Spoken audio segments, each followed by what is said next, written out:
है जलाधारी के तरफ करने के बाद हमें नमस्ते फ्रेंड्स, हम खुशबू मिश्रा स्वागत करते हैं अपने चैनल खुशबू मिश्रा ब्लॉग में।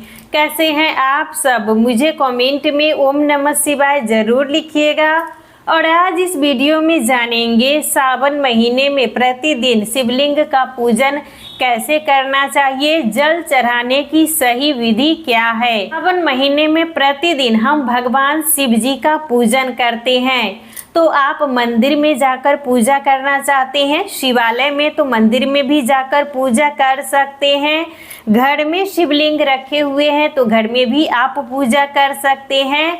पार्थिव शिवलिंग बनाकर आप पूजा करना चाहते हैं तो पार्थिव शिवलिंग बनाकर भी पूजा कर सकते हैं। तो सावन महीने में प्रतिदिन भगवान शिव जी का हमें पूजन करना चाहिए। तो आप अपने घर में शिवलिंग रखे हुए हैं तो आप अपने घर में भी पूजा कर सकते हैं। पार्थिव शिवलिंग बनाकर अगर प्रतिदिन पूजन करना चाहते हैं तो पार्थिव शिवलिंग बनाकर भी पूजा कर सकते हैं।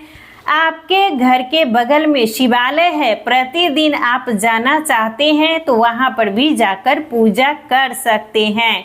आपके पास जो भी शिवलिंग है तो वो रख लीजिएगा। जब भी आप पूजा करने के लिए शिवलिंग रखिएगा तो ये जो जलाधारी है ये उत्तर दिशा की तरफ होना चाहिए। पूजा करने से पहले हमें एक पात्र ले लेना है। पात्र में आप एक बेलपत्र पर शिवलिंग रखिएगा। आप स्वास्तिक बनाकर रखना चाहते हैं तो उस पर भी हम शिवलिंग रख सकते हैं।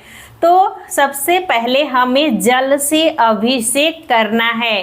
तो आप लोग सबसे पहले जल से अभिषेक कीजिएगा और पतली धार में हमें भगवान शिव जी को जल चढ़ाना है और मंत्र उच्चारण जरूर कीजिएगा, ओम नमः शिवाय, ओम नमः शिवाय। तो सबसे पहले हमें भगवान का जल से अभिषेक करना है। उसके बाद आपके पास अगर गाय का कच्चा दूध हो तो गाय के कच्चे दूध से भगवान का अभिषेक कीजिए। और अगर आप पंचामृत से अभिषेक करना चाहते हैं तो आप पंचामृत से भी अभिषेक कर सकते हैं। तो सबसे पहले हम जल से अभिषेक करेंगे, फिर दूध से अभिषेक करेंगे, फिर हमें जल से अभिषेक करना है। अभिषेक करने के बाद हमें अच्छे से ये शिवलिंग है इनको पोंछ लेना है। और जो ये जल है वो आप किसी पात्र में रख लीजिएगा और इसको बाद में आप किसी भी पेड़ पौधों में डाल दीजिएगा। कभी भी इस जल को तुलसी के पौधों में नहीं डाला जाता है। का साक्षी दीपक होता है तो आप लोग पूजा करने से पहले ही दीप प्रज्वलित कर लीजिएगा। उसके बाद हमें पूजन करना है और हम भगवान को वस्त्र देंगे। तो ये कलावा है तो इसी से हमें वस्त्र देना है। तो प्रतिदिन आप जब भगवान का पूजन कीजिएगा तो जो ये कलावा है इसी का वस्त्र दे दीजिएगा। और उसके बाद हम भगवान को टीका लगाएंगे। तो आपके पास सफ़ेद चंदन है उससे भी भगवान को आप टीका लगा सकते हैं, या आपके पास अष्टगंध है तो अष्टगंध से भी आप भगवान को टीका लगा सकते हैं। और इस तरीके से हमें त्रिपुंड बना देना है। तो आप लोग चंदन का टीका लगा दीजिएगा, या आपके पास अष्टगंध है तो अष्टगंध से भी हम भगवान को टीका लगाएंगे। और प्रतिदिन की पूजा में अगर आप जनेऊ चढ़ाना चाहते हैं तो ये चढ़ा भी सकते हैं। और मान लीजिए प्रतिदिन अगर चढ़ाना संभव नहीं है तो आप पहला सोमवार को चढ़ा दीजिए और अंतिम सोमवार को भी चढ़ा सकते हैं।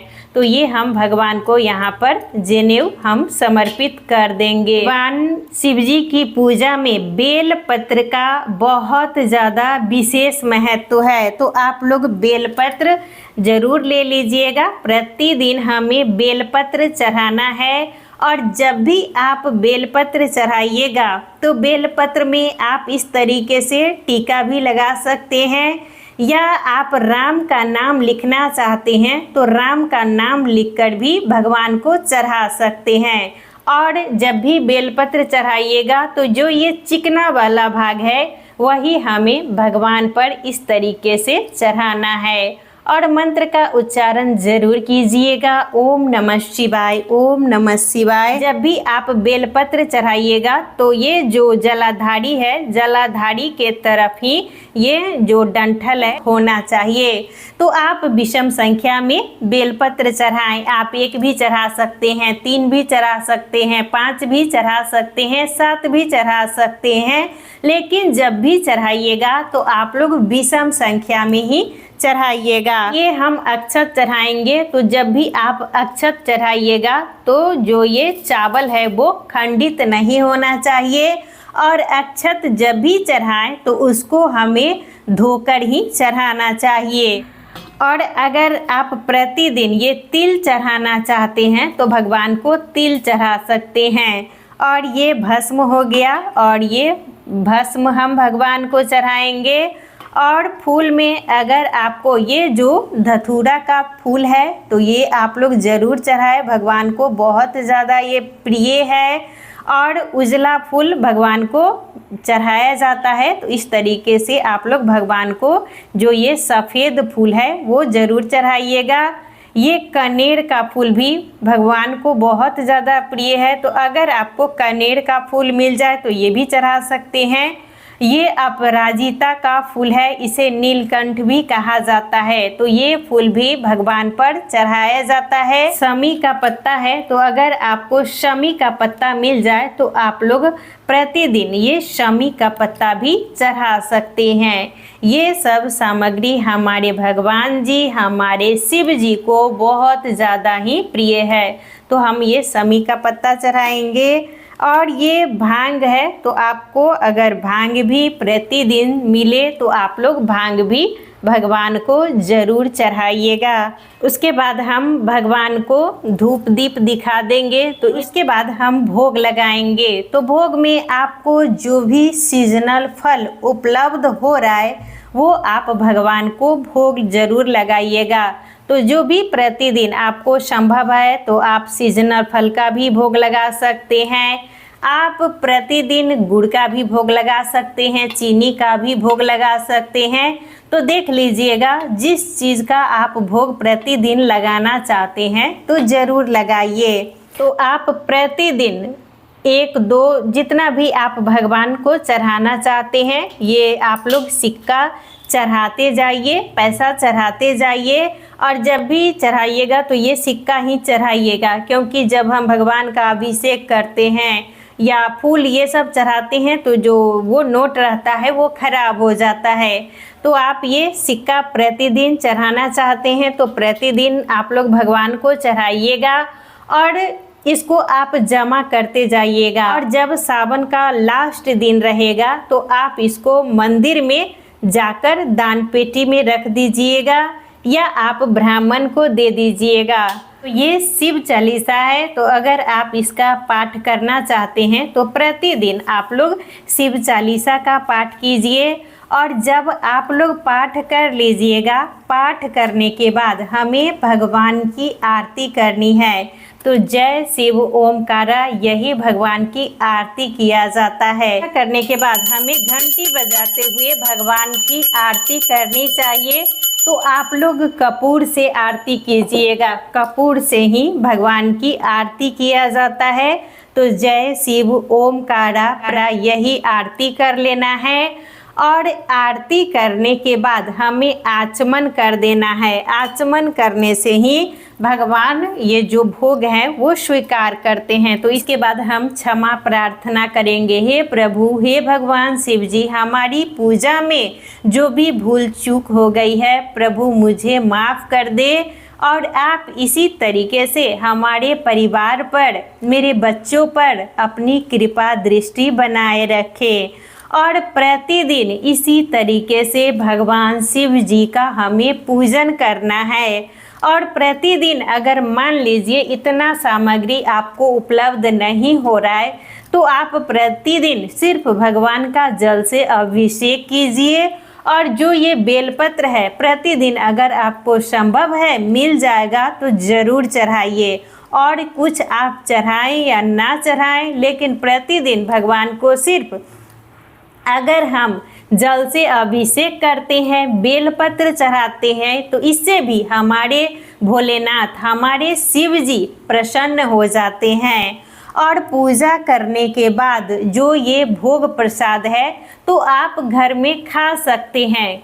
हम घर में जो शिवलिंग है उनका पूजन करते हैं तो ये भोग प्रसाद हम खा सकते हैं। सिर्फ जो मंदिर में भगवान शिव जी पर प्रसाद चढ़ाते हैं शिवलिंग पर, उस प्रसाद को नहीं खाया जाता है। और घर में जो भी आप प्रसाद ये सब चढ़ाते हैं तो ये आप खा सकते हैं। और जो ये जनेऊ है तो आप प्रथम दिन जरूर चढ़ा दीजिएगा। और इस जनेऊ को अगर कोई भी सदस्य आपके घर में पहनते हैं तो उनको दे दीजिएगा, नहीं तो बाद में आप इसे ब्राह्मण को भी दे सकते हैं। पैसा भी आप मंदिर में दे दीजिएगा। और ये सब जो सामग्री है तो ये हमें इधर उधर नहीं फेंकना है, कहीं पेड़ पौधों में आप डाल दीजिएगा। कभी भी तुलसी के पौधों में हमें ये सब सामग्री नहीं डालना है। प्रतिदिन इसी तरीके से हमें भगवान शिव जी का पूजन करना है। और पूजा करने से पहले हमें अच्छे से सज संवर के ही पूजा करना चाहिए। तो आप लोग मांग में सिंदूर लगा लीजिएगा, बिंदी लगा लीजिएगा और अच्छे से आप लोग लाल या पीला वस्त्र पहनकर ही पूजा कीजिएगा। सावन में कभी भी काले रंग का वस्त्र हमें नहीं पहनना है। पूजा करने से पहले हमें आसन पर बैठकर ही पूजा करना चाहिए। इस बात का आप लोग विशेष ध्यान दीजिएगा। और हमें अपने बाल को भी बांध लेना है और सिर ढककर ही पूजा करना चाहिए। तो पूजा करते समय हमें इन्हीं सब नियमों का पालन जरूर करना चाहिए। तो आज का वीडियो यहीं तक था, फिर मिलूंगी एक नए वीडियो में। वीडियो अच्छा लगे तो आप लोग इसे लाइक ज़रूर कीजिएगा, मेरे इस चैनल को सब्सक्राइब कीजिएगा। फिर मिलूंगी एक नए वीडियो में, तब तक के लिए नमस्कार। ओम नमः शिवाय।